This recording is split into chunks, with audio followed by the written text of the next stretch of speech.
Hello everyone, it's Sheila back again. I didn't realise that today was World Book Day, and I've been reading this book. Actually, it's called The Mistress of Mellyn of Victoria Holt. I've been reading this a little while. I've had this book probably about 50 years or more, and it's probably that long since I actually read it, but it is a good read. But I didn't realise it was the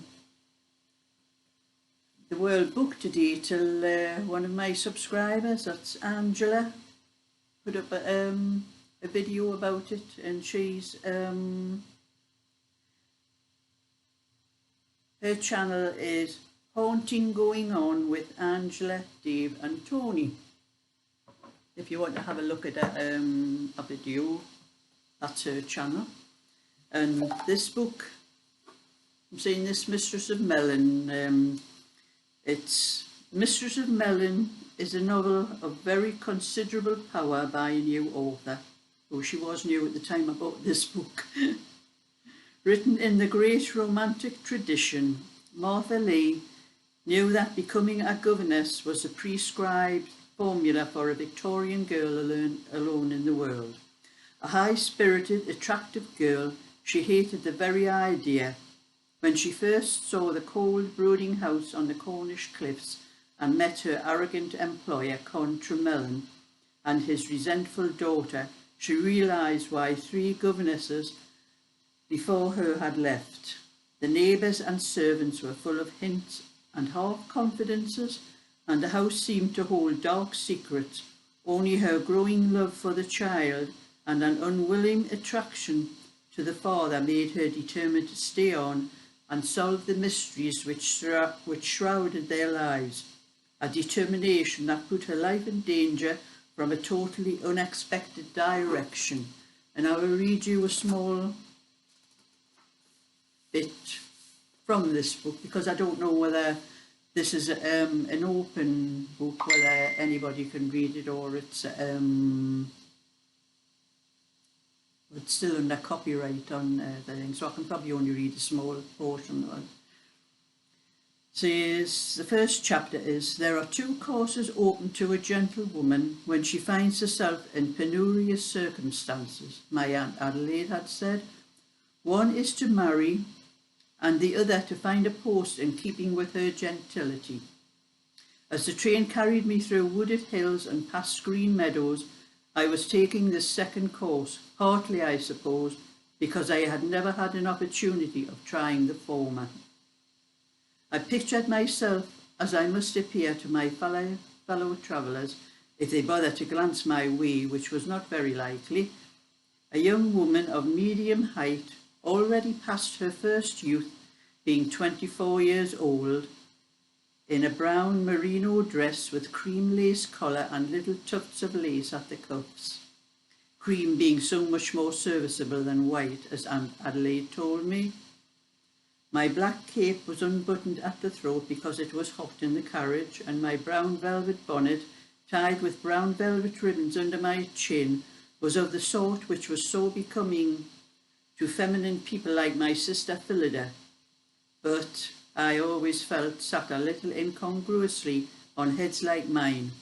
My hair was thick with a coppery tinge, parted in the centre, brought down at the sides of my too long face, and made into a cumbersome knot to project behind the bonnet.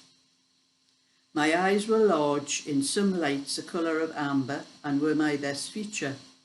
But they were too bold, so said Aunt Adelaide, which meant that they had learned none of the feminine graces which were so becoming to a woman. My nose was too short, my mouth too wide.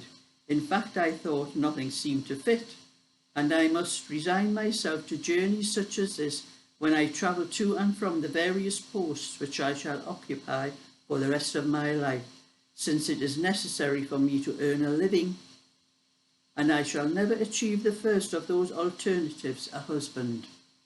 We had passed through the green meadows of Somerset and were now deep in the moorland and wooded hills of Devon. I had been told to take good note of that masterpiece of bridge building, Mr. Brunel's Bridge, which spanned the Tamar at Saltash, and after crossing which I should have left England behind me and have passed into the Duchy of Cornwall. I was becoming rather ridiculously excited about crossing the bridge. I was not a fanciful woman at this time, perhaps I changed later, but then a stay in a house like Mount Mellyn was enough to make the most practical of people fanciful. And that's my flaming phone ringing again. I can wait, I'm not answering it.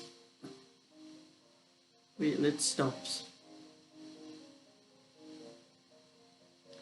So I could not understand why I should feel this extraordinary excitement. It was absurd, I told myself.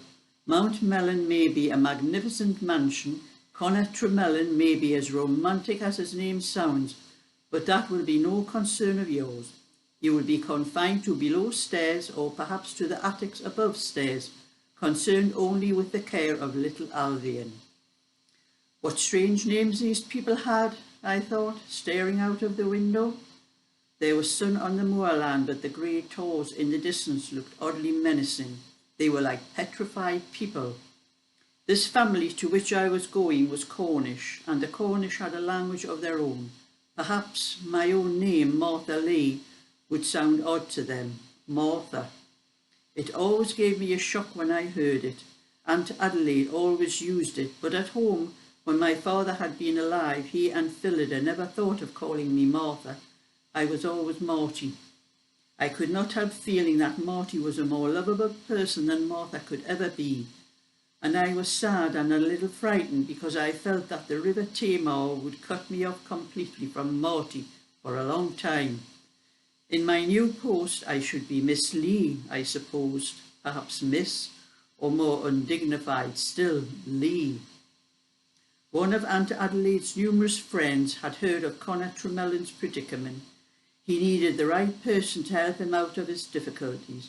She must be patient enough to care for his daughter, sufficiently educated to teach her, and genteel enough for the child not to suffer through the proximity of someone who was not quite of her own class. Obviously, what Connaught Mellyn needed was an impoverished gentlewoman. Aunt Adelaide decided that I fitted the bill. When our father, who had been vicar of a country parsonage, had died, Aunt Adelaide had swooped on us and taken us to London. There should be a season, she told us, for 20-year-old Martha and 18-year-old Phillida. Phillida had married at the end of that season, but after 4 years of living with Aunt Adelaide, I had not. So there came a day when she pointed out the 2 courses to me. I glanced out of the window. We were drawing into Plymouth. My fellow passengers had alighted, and I sat back in my seat watching the activities on the platform. As the guard was blowing his whistle and we were about to move on, the door of the carriage opened and a man came in. He looked at me with an apologetic smile, as though he were hinting that he hoped I did not mind sharing the compartment with him, but I averted my eyes. When we had left Plymouth and we were approaching the bridge, he said, "You like our bridge, eh?" I turned and looked at him. I saw a man, a little under 30, well dressed but in the manner of the country gentleman. His tailcoat was dark blue, his trousers grey, and his hat was what in London we called a pot hat because of its resemblance to that vessel. This hat he had laid on the seat beside him. I thought him somewhat dissipated, with brown eyes that twinkled ironically, as though he were fully aware of the warnings I must have received about the inadvisability of entering into conversation with strange men. I answered, "Yes, indeed, I think it is a very fine piece of workmanship." He smiled. We had crossed the bridge and entered Cornwall. And that is my little bit for today. So if anybody would ever think of getting this book to read, I recommend it. It's a very good read. I'm quite a way through it at the moment, and as I said, it was a long time ago since I had actually read it, and I had forgotten all about the story. I actually just found it, and I was sorting out some of my cupboards the other day, and I found it in the back of the cupboard. And I don't know what's happened to the back of it, I think there was a back on it when I first bought it, but it was a long time ago. So if you like my video, thumbs up and subscribe, and I might read a little bit more sometime. So bye for now.